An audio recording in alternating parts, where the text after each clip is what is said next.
the guy walked over and he like a walked sandwich. over A cookie sandwich. the AVP. I know. Good choice. And I was going to say, don't worry, I didn't.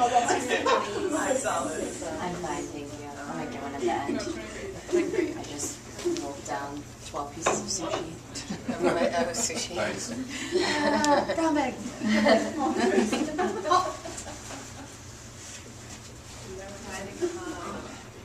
Okay. Should we start? Oh, no. Yeah, if you want to be respectful of those who came on time. Yeah, thank you. Thanks. I really like them because they're not like the Are we normal. gonna sing that? Yeah. They're great. I mean, if you have like, I'm gonna take a picture. Yeah. Hey, thank you everyone for coming, especially Lynn. Great job showing up today. Before I start, does anyone have any heart conditions or epilepsy? This is like M. Night Shyamalan meets supply chain. So be prepared for unexpected twists and turns. There's smocks underneath your chairs. This is a new initiative by by the procurement team to make us more visible, more interactive, sort of, and more taking on a training and teaching role.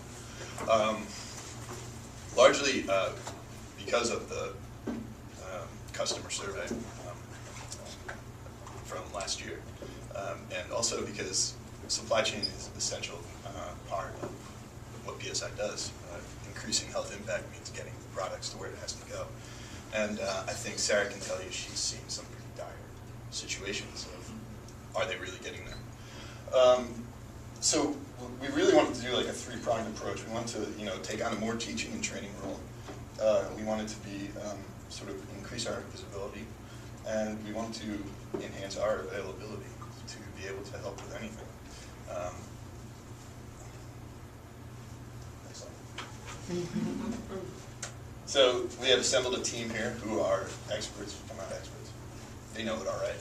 They know that, who have specialties in various fields of procurement and logistics, and we're really trying to get into the whole supply chain things, meaning, from rec to receipt of goods to warehousing. Each one is, has their own specialty, and they're also entertainers. So,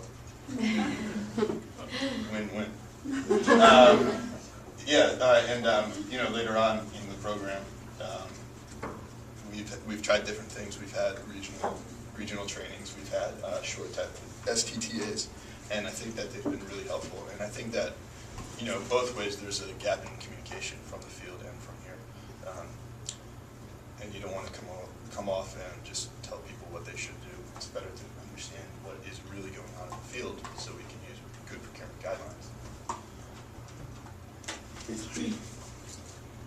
So this is basically, we had a not a brown bag, we had a sort of a team building training session in December, and we came up with this sort of mission statement for this group of 8 people to really promote a holistic approach, not just procurement. We're not just buying things, we're managing your inventory. We are helping with donor policies, consultant policies. I spent a lot of time on that.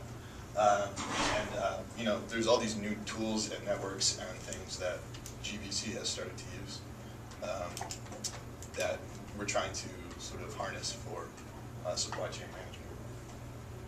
So through using these tools like SocialCast, PSI University, and our refurbished case page, we're really trying to bring the whole focus of not just procurement, but supply chain and inventory. Now. So, from that came the birth of the CB team. And we recognize that the need for capacity building and increasing our accessibility to the platforms, to programs here in Washington. And so in 2010, Sarah alone was the first capacity person to go out to the field, and she went alone to countries, Madagascar, she went to Pakistan, South Africa, Zambia, Haiti, and she went out visiting these platforms, helping them to create their procurement manuals, to help them in their warehousing, and I'm sure when she went out there, she saw some very terrifying things. I'm sure warehouses weren't in conditions that they should have been. I'm sure that she can testify that there were some platforms that had no manuals or no operating procurement procedures. So we realized that one person couldn't do this, so we formed this team.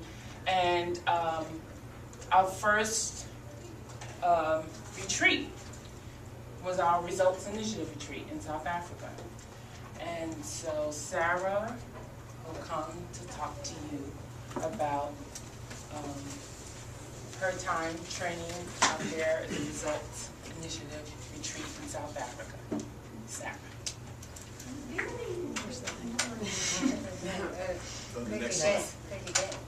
Hey, there we go. So, as Sean and Natalie astutely pointed out, I was spending a lot of time on the road and was realizing that this approach, this one-man approach, was not a particularly sustainable capacity building concept.